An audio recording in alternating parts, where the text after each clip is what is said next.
I think the fact that I've been sacked that many times, that I'm pretty good at seeing it coming. Scott Wright lived next to me, so I had to phone him and ask him if he could come in and watch my son while I drive over to St Mirren Park. I had a nipple ring once. That's it, and we just finished the show. Yep. I scored a left foot against Craig in a natural order game. We won 2-0. Remember that left foot volley? Yes, welcome to the warm-up, episode 10. We have reached double figures, and you, however, are not Sam North, who is sick. He is indeed, Gordon. I am not Sam North, I'm Graeme Thewliss. I am here to redress the very pro-Motherwell bias in the media and make sure that we're just getting that pro-Motherwell message out. You know, like Sam North's a YouTuber, obviously that's like his life. Remember on Facebook, it used to be like 1 like for 1 prayer. I think if you like this, it makes Sam get better quickly, I believe, and if you subscribe even more so. So there we are, hopefully. Not that I'm offended by having Graeme, but hopefully we see Sam back in good health soon. And 2 top guests joining us, current Kelty. I'm not going to run through all your former clubs. We'll pick a couple. Dundee United, Hibs, Celtic and others. Scott Allan. And of course, latterly, former St Johnstone manager, Dundee United, Hearts and Scotland, Craig Levein. How are we both? Very well. Very well, yes. You 2 go way back. You give him his debut, Dundee United? Well, he brought me into the first team, fold, put me in my first squad, away to Inverness. I wasn't silly enough to play him. Well, but yeah, listen, that's he brought me into the first team at quite a young age. Had me training with guys who'd been part of a successful Dundee United team. So for me, my job was to impress him, and as I said, he brought me into the fold. And it was latterly Peter Houston who gave me my official debut. How scared were you of him? At the time, terrified. Yeah, but Pussycat these days. That was because he had the flip-flops on going about the training ground, and we used to walk past him head down up against the side. It was a different era back then. You kind of didn't speak unless you were spoken to, and you more wanted to do your talking on the pitch. Was he a tough taskmaster? What were the pre-seasons like? Well, my first ever pre-season, so you obviously come through, it wasn't an academy then, it was just youth initiative, and I'd turned 16, so he'd signed a contract, peanuts, and you're lucky to get peanuts. And the first, so I'd came back, I'd went my normal family holiday thinking I'm going full time, just going up, get the balls out and we'll be playing football. Next day, first day in after 10 days in Turkey with my family, Hamburger Hill, do you remember that, Camperdown Park? Just up twice, up and down, and I remember about on the second one crawling past Craig Levein with cramp in nearly every single part of my body. Genuinely, that's it. It was tough. And I remember looking at guys at no hunt, not a sweat on them. And I think that's a good point that Craig touches on in terms of genuinely coming down to the games on a Sunday. I remember the first game he came to, it was incredible, kind of the things you remember. We played Raith Rovers. I think I was maybe 15, 16 at the time. We won 4-2. I scored 2 goals, and I remember him being there. That's how much you want to impress. But I think the key point of that is not many managers on their Sunday off are going down to watch the guys that are coming through. You don't usually see. And yet it. He still kicked you when you crawled past them with cramp and everything. No, I remember if you didn't get in a certain time, then you had to walk back to Tannadice, and Big John Gibson, remember the goalkeeper, he didn't quite make it, so we were on the minibus waving at him. He was to walk back to Tannadice. They don't move. I know, you look at me like I'm a monster. And obviously with this solid grounding and an introduction to what coaching is, Scott, as well, you're obviously taking on a role at Kelty now with a first team coach. Is that things like those experiences influencing you in terms of how you treat players and all the clubs you've been at over your career as well, and the things you've picked up from coaches? He's been forced into coaching in the last few weeks because he's broken his wrist. More importantly, I thought he was just doing a Jamie Vardy bit. No, I think you learn lots of good and bad for all different type of guys who you've worked with over the years. Obviously with Craig, I think, like I touched on, going and taking an interest in young players, that would be the same as me, and giving them opportunity, and also mentally speaking to them in terms of the mistakes that you maybe made as a player, and the things, the wee nuggets you can give them to maybe help them on their journey. Because I think there's no question, we've all kind of seen the stats in terms of Scottish players playing the league. We want to see better quality Scottish players in the top division, but there is guys who maybe early on in their career don't quite make it to the top league, but they're playing in the lower leagues where I'm at now, with League 1 or League 2, who, if they just keep the good habits and keep plugging away playing games, they can get back up there. So that was a very interesting thing for me, especially at Kelty, because boys who have maybe been at big clubs and had to come back down and find their way again. So hoping to kind of give information to them and a platform to go and kick on again. Craig, now that the dust has slowly settled on St Johnstone, how do you look back on that? You know, when that comes along, and I suppose having seen it all in the game, I guess on one hand maybe you're more prepared for it, but does it still sort of sting the same as it always would? Yeah, but I mean, I think the fact that I've been sacked that many times that I'm pretty good at seeing it coming. You saw this one coming? Yeah, pretty good at seeing it coming. What are those? Because I guess every club's different. So obviously, like you know, your results focused was one thing, but then maybe the politics of the club or whatever. So what were the signs this time? I'm not telling you because I'm not my money yet. I did wonder if we were in that territory. I don't know, we're getting money. Cheers for that. But no, it doesn't mean off us. He means off St Johnstone.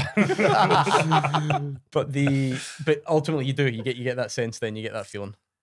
Yeah, I did, and listen, I'm a big boy, you know, and when you get new owners, there's always a question mark about what's going to happen and what's the most important things to the new owners, and you know, if you shell out the money to buy a club, you're entitled to run it any way you want to run it. How do you kind of feel? How does your obviously your week changes because you don't turn up and go to work every day after that as well? But when it comes around to the next league fixture, how do you approach that as an ex-manager of a club? Is it a case of obviously you'd worked closely with Andy Kirk over the past couple of years at St Johnstone and previously at Hearts as well, and do you tune into the game? Do you pretend it's no there? Is it like an ex-girlfriend and you just kind of keep an eye on their Instagram to see what they're up to see whether they're looking after?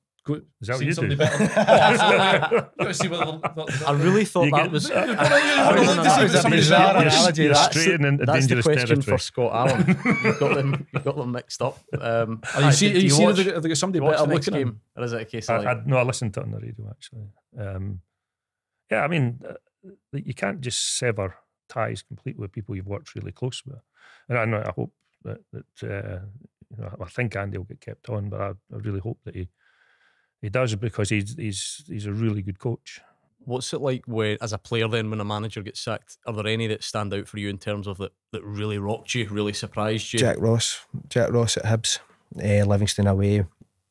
Martin Boyle missed a penalty that night, and I remember not after the game, sorry, I'm sitting saying a certain type of speech to the players, and it's one of the most I've seen an overall team and staff, like there was staff crying, boys were devastated. Before the game?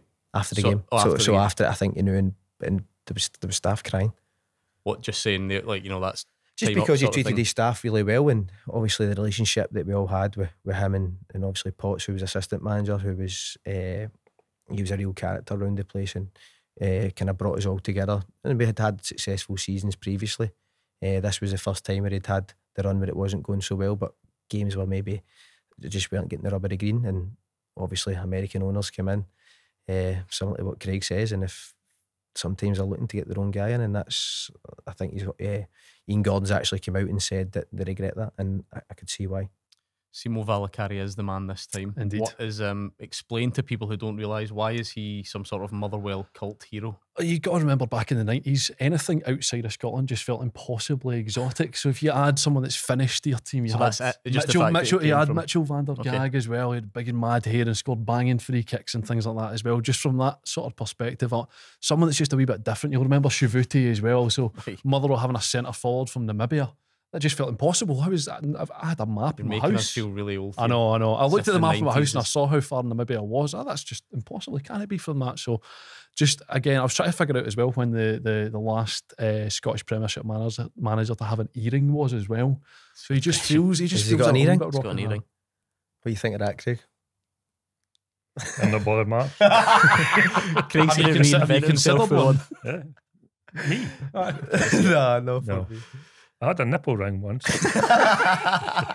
That's it. I mean, you finished the show. Yeah, we're done. That's us up the road. We've got the line we needed. That is the exclusive you never thought that you were getting. I don't even know if it's true. I don't know if I want to know if it's true. Let's get a lad's holiday written all over it. Was it a bar or a ring? It was a ring. It was a ring. Right. That's amazing. What year are we talking here? Oh, now you're. Well, this is actually serious. Great. I can't believe this is happening. So, when was it? Leicester, 2000 and. Seriously, like that recently? Aye. Oh my 2000 and, I thought you were going to tell us when you were like 2022 or something. No, 2004 That's to incredible. 2006. I think it was at Leicester. And I sported that nipple ring for about 1.5 years of that. That's incredible. Honestly, that episode 10, that genuinely might be my favourite moment. First time of we the found out warm-up. was somebody having a piercing. When he had into the Rondo questions. Anything you want to tell us? No, I never had it. Nothing. No. Nothing. Too clean Boring. cut. I think of all the players we've had on, Scott Allan would be best suited to the Rondo. Oh, Bet definitely. that was your speciality Yeah, at training. Loved We the Rondo. So sides. Okay, so the Rondo. 5 quick fire questions. 5 from me to you. 5 from Graeme to Craig. Let's see what madness we can come up with. Very simple start for you, Scott Allan. A through ball or a thunderbolt? A thunderbolt. Okay. I thought you were. I gonna go thought for we were going Shrewball. dark blue or tangerine. He's been at both. Loads of players have My been at whole both. childhood was at Dundee United, so it would be tangerine up until 25. That's not how it works. I would say tangerine, yeah. Hear that, Dundee fans? I love Dundee, but my whole childhood of football was associated with Dundee United. Best baller you've played with? Can we come back to that one? Pick one. No I one will can't even think off the top of my head who's the baller. Callum I McGregor. go Cal McGregor. Don't let me pick. It was just an example. This is the worst I would say- Rondo. I would The say- word baller killed it there because in my head that triggers Okay. a certain thing. Scott Allan or Bob McIntyre? Who's had more clubs? Who's got more clubs? Do you know how many clubs a golfer carries? Scott Allan probably. Just Is it 14. 14? Yeah. You've had 14. There we Thanks go. for that. Could you name them all in order? Quick, go. Tony Watts said he could do this and then failed. So Dundee United, Forfar, West Brom, Portsmouth, Birmingham. No. That's over. You don't get a second chance. Most influential coach you had as a player? Influential coach. I would say Brendan Rodgers, yeah. That's really interesting. You obviously didn't play that much, but yeah, so that's the size of the impact. I still talk to him to this day. There we go. Right, Craig's turn. Craig, 5 quick fire questions. Are you going to ask how many teams I've played for? You're off the hook on Two. that one. No, actually, no. Too easy for him. Sacked in the morning or sacked in the afternoon? I see what you did there. That's fine. Sacked in the morning, probably. Good. Yeah. Gives you the rest of the day. Aye. Biggest name in your phone book? I don't know. Any other managers? I think I've got Alex Ferguson's number. There we There we go. go. Winner every week. Back in the dugout, back in the boardroom, or back in the studio? I don't know. Take it I'm as it just comes. meandering down this road just now, wondering what I'm going to do next. Best striker you've ever played against? I played against Hateley when I was 20, What a player. and no idea what I was doing. It's just the running around. Like, I mean, he was big, fairly quick, technically really good, but unbelievably strong, and I couldn't get near him in the air. I was. He what would that he be? used to dink goalkeepers with headers, didn't he? I can't remember exactly what age it'd be, 19, 20, something like that. But I wasn't physically developed, I wasn't. So he was really. Mark Hateley. And then the other one that I remember playing against, which was for the same reason, was Niall Quinn. Played against Niall Quinn in a pre-season friendly. Honestly, it was like a tower block. It's like, I'm saying, what did I do? I was trying to jump and win headers, and he's just bumping me, and like try to get in front of him, and he's just blocking me. And then he's taking the ball down on his chest and taking the piss out of me. So big target men, it's going to jump out when when I you were was young, 19, because it's aye, harder then. Okay. Yeah, as I got older, then It's the quicker ones. well, no, because one thing I was really quick, so that didn't bother me. It was like for example, if they were on form, they were a nightmare to play against. Was Paul Sturrock and Davy Dodds. Dodds was just like, I don't know if you remember Davy Dodds. He just had elbows and he'd back into you and all that. And Sturrock was like, I remember playing against Sturrock once in Tynecastle. He's taken me out into the side and the ball's played up the wing. I've got him. And he's dummied it. It's gone through my legs. He's spun round and he's gone. You're standing and still looking for him. And then the next minute you're challenging David Dodds a ball in the air. So you've got the two different things that you've got to try. And one involved a hell of a lot more thought and the one that required strength and physicality. Question number 5: Graham Hogg or Michael Stewart? Who do I want to punch? Which one do you prefer? I love Big Hoggy. Cool. That's the answer then. Right, we move on. Of course, a club you know well, Craig Hearts. Also, that's the managerial vacancy there, and there's been a lot said because of the potential direction with Tony Bloom and investment and so on. Is that one you're watching with interest? Yep, it's interesting. Really is. I mean, Tony Bloom's an extremely clever guy, both in the gambling world and then to take that over into the football world as well, and to use analytics to. And I don't know quite how it works with a manager as compared to a player. I mean, the player's fairly straightforward. There's plenty of measurements stats, yeah. But I'd be really fascinated to find out exactly what it is they're looking at with regard to stats about criteria manager. Sort of thing. Yeah, it's like, for example, so you're going along, you're winning, I don't know, you're averaging 2 points a game or whatever, and doing quite well. You lose your 2 centre backs. The stats will still tell you what the score was, but it doesn't tell you you've lost your 2 centre backs unless he's programmed that in. How weird is it going like that transition from Craig Levein's nipple piercing to like sensible football debate again? I feel like my head's absolutely scrambled. It was seamless, wasn't it? Should we take a look at the... Yes. Let's take a look at the fixtures this weekend, because lots to look forward to. Of course, a split card, Dundee against Kilmarnock. Scott, it feels like Derek McInnes is just doing everything but getting the wins at the moment. It feels like there's not a lot in it. They've obviously had disciplinary issues. Heel-feel refereeing decisions have gone against them. Absolutely, field refereeing decisions, yep. But that's interesting as well. And all that, everyone seems to keep looking at Dundee and asking if they're just missing Luke McCowan terribly. Is that too simple?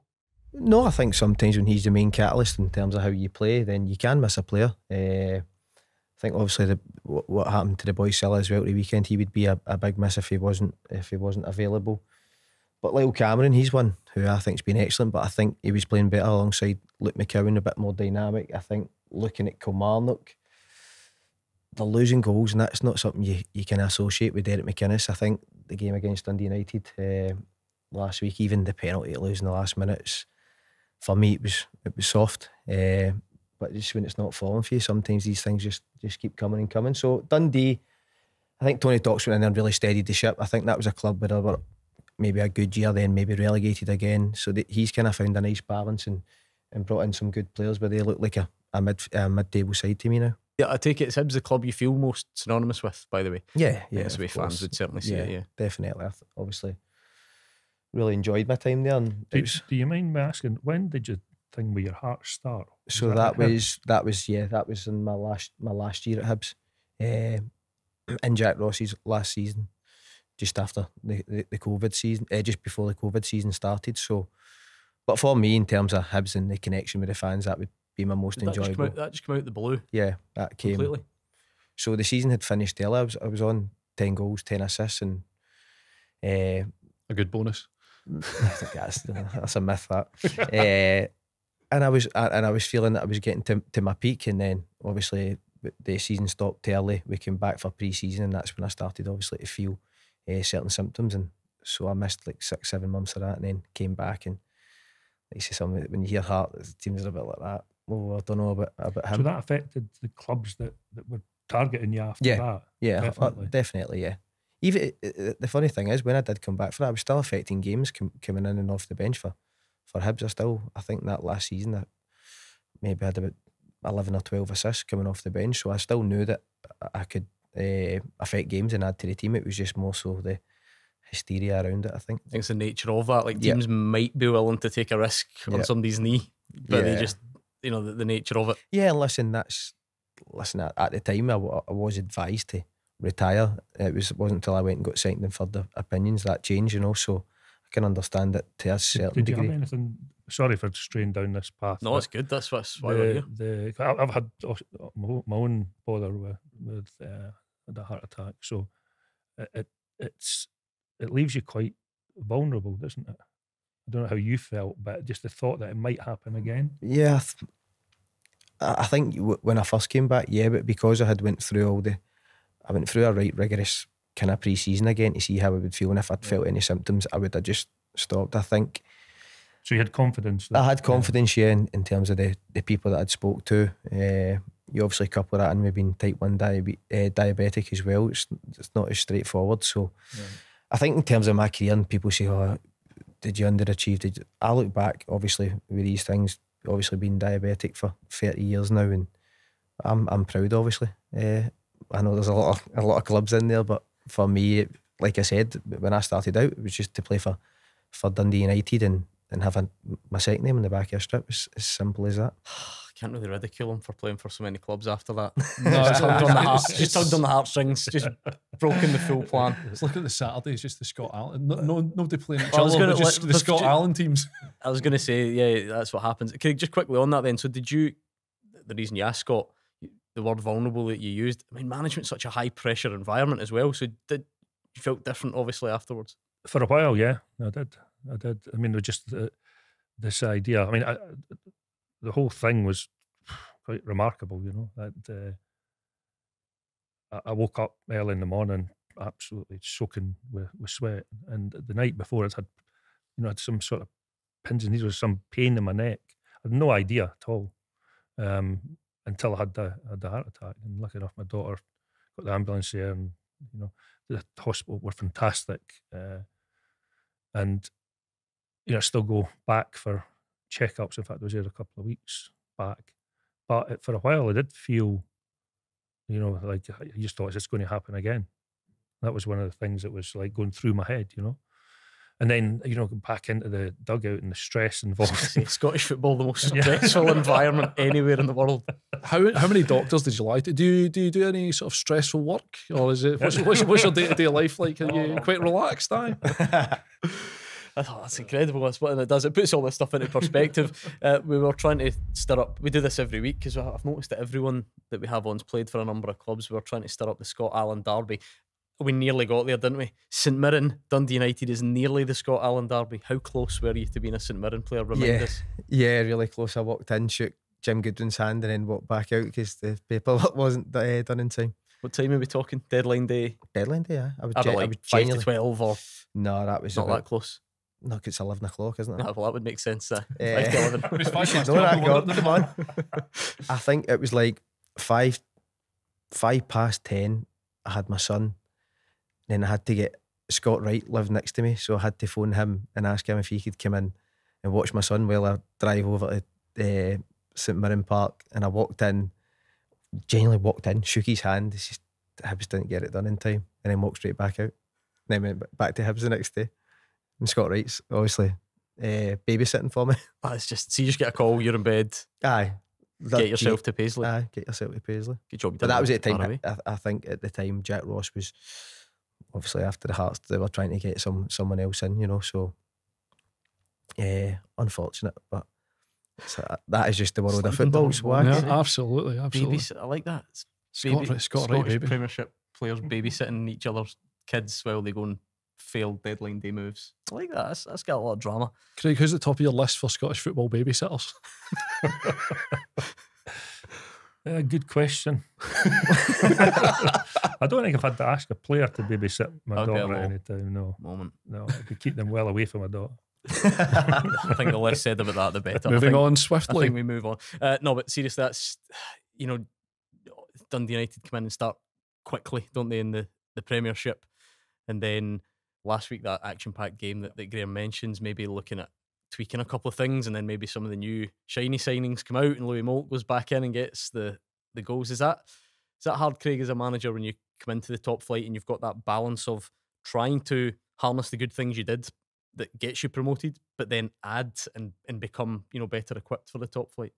Yeah, it's interesting because quite often the guys who get promoted have got this confidence and that bring them winning the league or getting promoted brings, and quite often they can kick on again in the next season. It's just identifying which areas you feel in the season past that you've been slightly weaker, and then if you can, try and sort of prop those up. And you're hoping that you look at the sort of age of your squad, and you're hoping the guys in their mid-20s are they're accelerating their improvement, and that every time you make a player better, it makes the team better. So that confidence that comes from getting promoted, then obviously there'll be some players that do leave, but then it's important to put guys in the team who are better than the ones that you've lost. I wonder, as a manager, if you're Don Cowie, so you're Ross County, you see what happens to Celtic in the Champions League. Does that give you hope that they're bruised, or do you think, no, they're in trouble? They're going to take this out on us? Is that the way you feel? That's what I would be thinking. Yeah, I was thinking, Dortmund have just poked the hornet's nest. Yeah. Will that be Celtic's mindset, Scott? Because they've done so much right up until that point that you don't want one bad night to like derail everything else. So will there be that sort of extra motivation sort of thing to get back at it? Well, or can it shatter your confidence? No, I think Celtic have a way of playing. I think you take it in isolation. When against Dortmund, the way Celtic wanted to play, whether that was the right way or the wrong way, that's how they've brought success this season, and obviously excited fans. That's what we want to see. But when you go and play Dortmund in Dortmund, there is levels to football. So when it's not as clean in the build up with Celtic, you get punished for it, and they did. So Brendan Rodgers, listen, I was there when we lost his first game at Lincoln Red Imps many years ago, and you weren't quite sure how he was going to respond in the change room, and he was so calm. We'll get him back at our place. He's not one to overreact. I think he'll be more looking like we continue what we've done domestically, and I think now you're really excited to see and interested what he's going to do away to Atalanta. The evidence is already there. Yeah. So I don't see any of the Celtic players losing confidence after that one. All the evidence has been laid out before us in the season up to this point. I think they're by far the best team in the league. Yep. So were you expecting after Lincoln Red Imps that there would be this big either a blow up or a bit heat?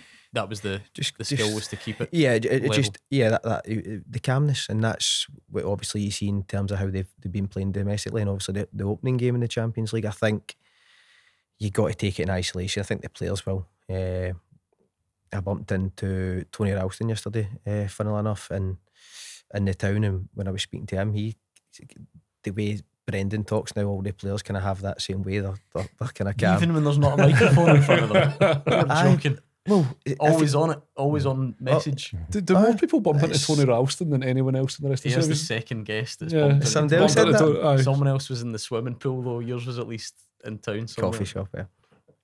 So I can knowing Brendan Rodgers and obviously Kendo and a lot of the players, that's an isolation result. I think it would be more interesting to see what they do away to Atalanta now, because everybody is now saying you should set up with a 4-5-1 round the box, where it would probably end in the same result, just not as much. And Graeme, if Aberdeen keep winning, it just means dafties like us every week are going to ask people if they can finish second in the league. Can there be someone challenging Celtic? Can someone challenge Rangers? How far are they going to go? Obviously this week lost Papi Gay for the next 14 odd weeks as well, which is a blow.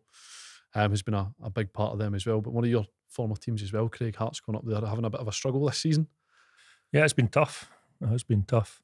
Last season I thought it was a really good performance by the team, and Nazy rightly got praised for the league position. But they've had a woeful start to this campaign, and I don't think many people really saw that coming. So I don't know what's happening in regard to the new manager, or whether they'll use this system that Brighton have got to find somebody. It'll be interesting. But Nazy will just need to go away and sort of lick his wounds, as us managers do, and get ready for the next one. Get his nipple pierced, just let the hair down. Craig, what can Aberdeen do? Is everyone getting carried away, or are we at the number of wins in a row that you have to start taking notice? Well, confidence is a thing not to underestimate. If we played Aberdeen, I think it might have been the first or second game of the season. It was a really close game. And quite a lot of the games have been quite close. But every time you win a match, you start to feel confidence, not only in yourself, but when you look to the left and look to the right, and people around about you saying, well, he's a good player and he's a good player. And and you've got guys in the front line who can score goals.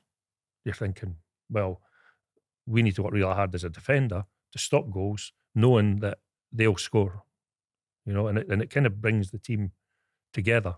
Is it as much a habit as anything else? A case of once you're into that habit, it becomes easier to do it? You know, sometimes sometimes you find things just go your way. And now whether that is because the players are so focused and actually anticipating and are quicker to react than the opposition, who are maybe, you know, won a game, lost a game, drew a game, lost a game, you know, so, and you're win. Not that I've been teams that did that very often.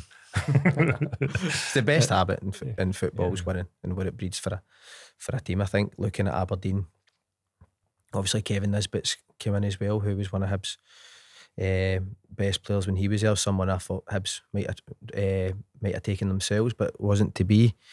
And then you look at Hearts, who took arguably Motherwell's best player last year, Blair Spittle, arguably Ross County's best player, and just haven't quite found the balance. I think that was kind of telling, that the fact a lot of them were on the bench for Hearts at the weekend. So I think Hearts are in a position, but they need to get someone in and trying to get the best type of balance between the players, because I looked at Hearts earlier in the season. You watched the opening day against Rangers, great energy, but they weren't a real threat, and that's just Shanks obviously hadn't been scoring goals. He gets one last week, so that might be a catalyst to maybe get them going again. But as time ticks on, one team's winning, the other team's struggling to find wins. It's all about habits in football, I think.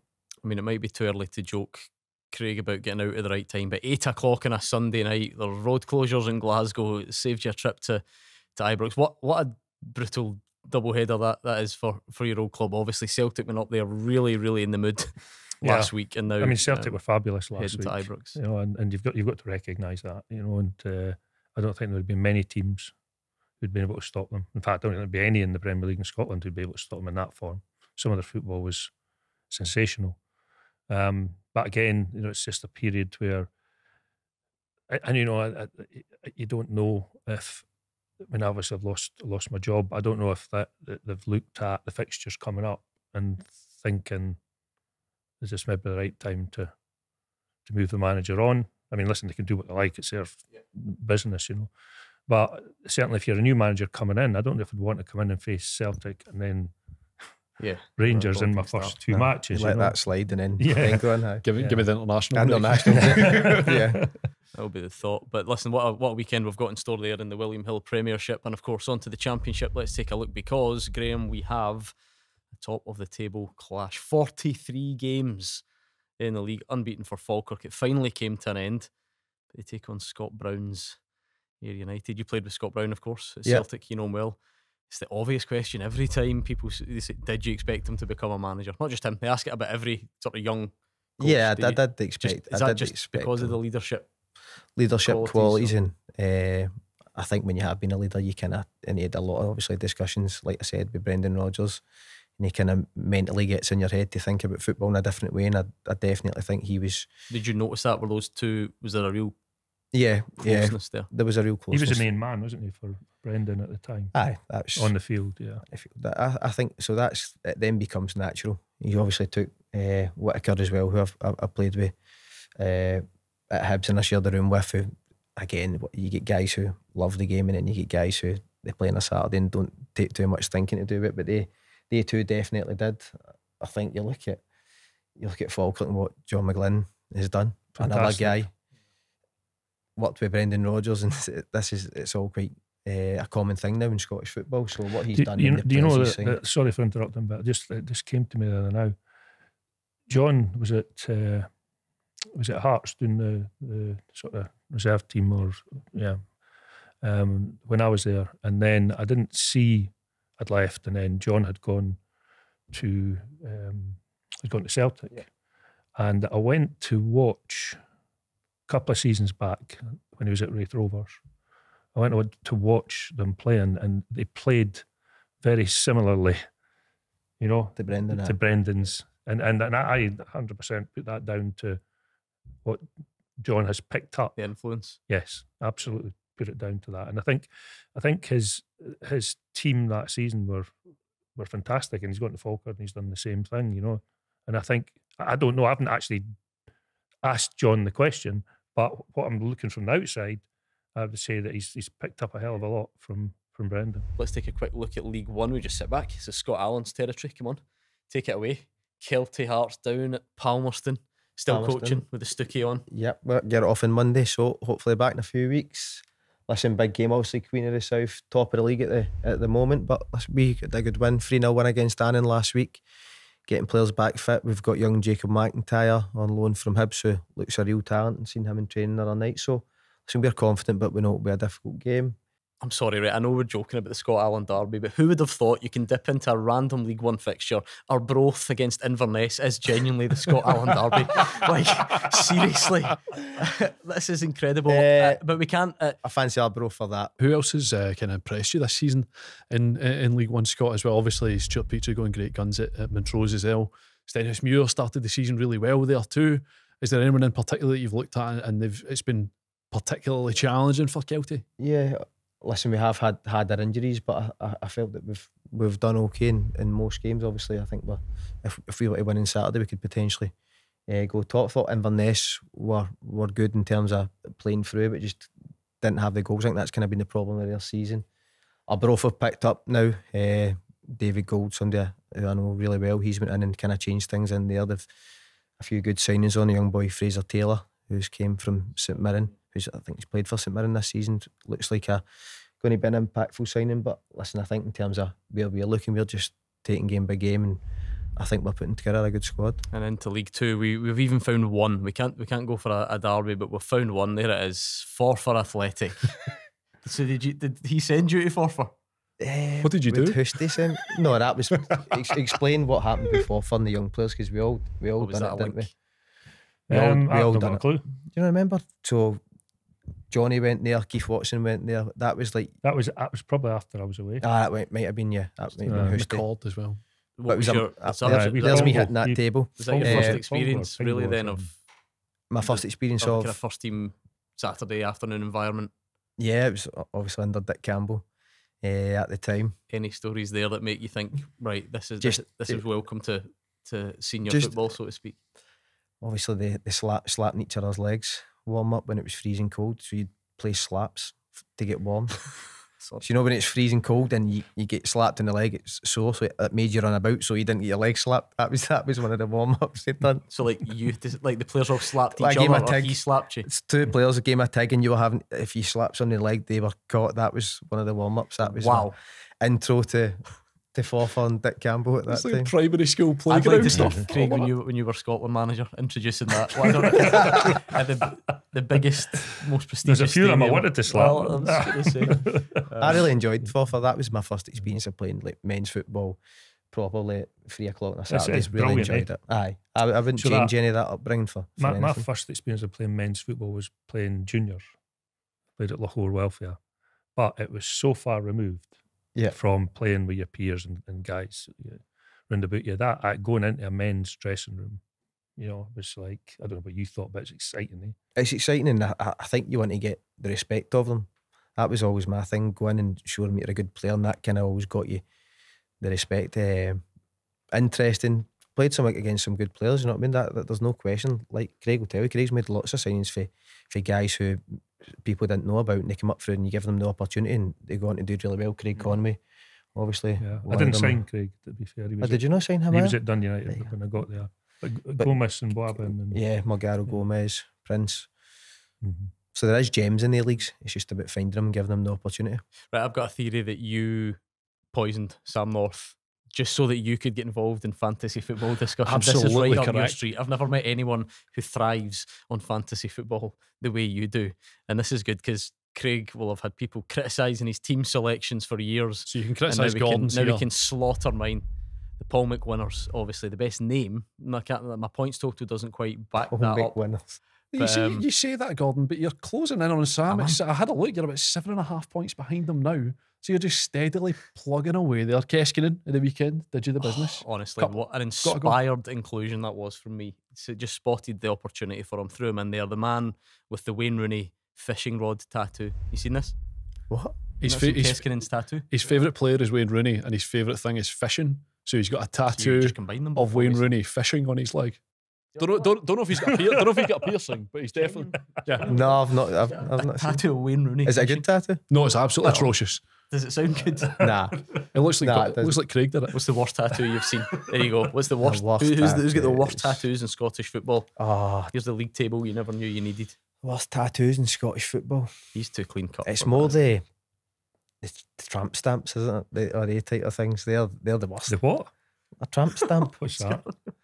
like the What was things. the plot? The things on the back. What's a tramp stamp? There can't Like be the any- old 90s there tattoos. can't be any footballers who've got lower back tattoos. Aye, or like the tribals. Tribal ones. Tribal, shocking. It's always good on holiday that you see somebody one of them and ask them what tribe they're part of.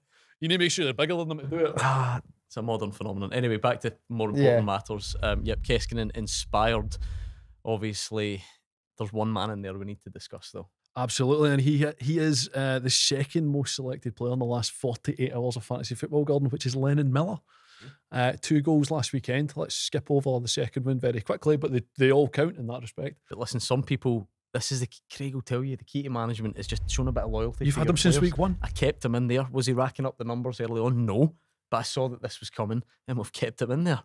He's clearly one of the most talked about young players going about, Craig, isn't he? He's even a aside fabulous from player. my fantasy football. Yeah, he's a fabulous. And the thing is, he's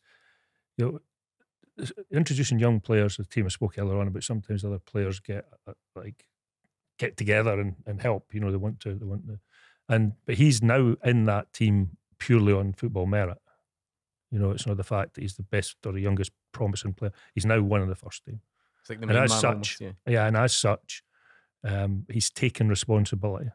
And I watch him; he's improving all the time. He is probably the most exciting young Motherwell player that I've seen, having watched Motherwell. And again, Ever. I think so. Like They're McFadden, fickle. They're fickle. McFadden's McFadden was He said that- incredibly he said that good about fun. David Turnbull 4 years I really ago. like did, Turnbull and I've coming pinned through him. as well. I did. Like McFadden was incredibly exciting to watch. Turnbull scored a lot of goals, though, didn't he? Turnbull scored a lot of goals, but you watch Miller and you see him move mature. around the pitch. He's a and the glider, maturity- isn't he? Yeah. Aye. Aye. So you Sure. see the maturity he has, and you Yeah. can, as much as McFadden was unbelievable to watch, and Turnbull scored all the goals, Miller you're watching and going, he could go anywhere, and that's the most exciting thing as a Motherwell fan in terms of like, where is he going to go next? Because he's not, with the best will in the world, Lennon Miller can be a Motherwell player in 5 years' time. He's staying In in my 5 years' fantasy time, team for where's now, he going to more be? And importantly. He's not that's getting... what's so exciting about it for me. From his sick bed, though, Sam North has sent his team for this week. He's getting Kyogo in about the goals. He's Sticking the with captain's Kyogo armband on. and Ida there as well. I hope he has a miserable weekend, Sam North, quite frankly. Absolutely. Nicky Devlin dropped into the Scotland squad there as well. He's On stuck Sam's on his bench. bench. On Can't his even bring bench. him Absolutely. A great Do you- story that, isn't it, Nicky Devlin in the Scotland squad? You look at like literally step by step climbing the levels all the way through his career and gets to 13, gets the nod. Is that the touch of Andy Considine about it a wee bit, isn't there?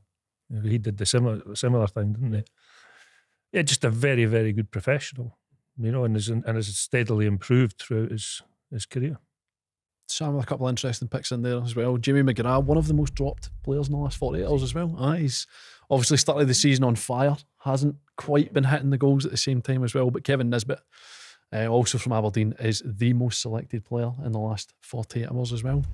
Did you know that with this comes great responsibility? I know you were happy to sit in and ask the questions and take part in the conversation. Find but out did about you nipple know piercings. we get to choose the goal of the month? I do. And we I take do. this very seriously. I, Let's take a look at the 3. We've whittled it down to 3. One from very recently, and talk me through this as a team goal, Scott Allan, because as a technician, Love this this must for have Luke been. McCowan, just a wee That's- stab. That's a Scott Allan That- ball, that. I would have done that. I would have done the same That is thing a bit there. of you, that pass. Who's No, your left foot, you wouldn't. Aye, my left foot. I scored a left foot against Craig in a natural order game. We won 2-0. Remember that left foot volley? have to bring that up? The back heel from Alex Valle is sensational. Okay, same weekend actually. What a weekend it was for goals. You having this one, Craig? I think that's a Acrobatics. fabulous goal. I really do. First Because touch. he's to contort himself to get into a position where he can hit the target. Do just- we add just points off the for it bench. being his first touch? And he's running Yes. backwards at the same time. Like, And Oh, what the about Steve-O's this? is incredible. Come on, aye. Scott. You know him well. Did you think he had this in his locker? Nah, I didn't, but that is incredible. It really is. That is See, incredible. Do you know what obviously helps it though? Is that camera angle. Oh, the angles. From aye, elsewhere. He takes the wee couple of steps. Just Aye, that, set himself. steady himself, yeah. It's the both feet off the ground, leathering it with the Aye. outside of the foot.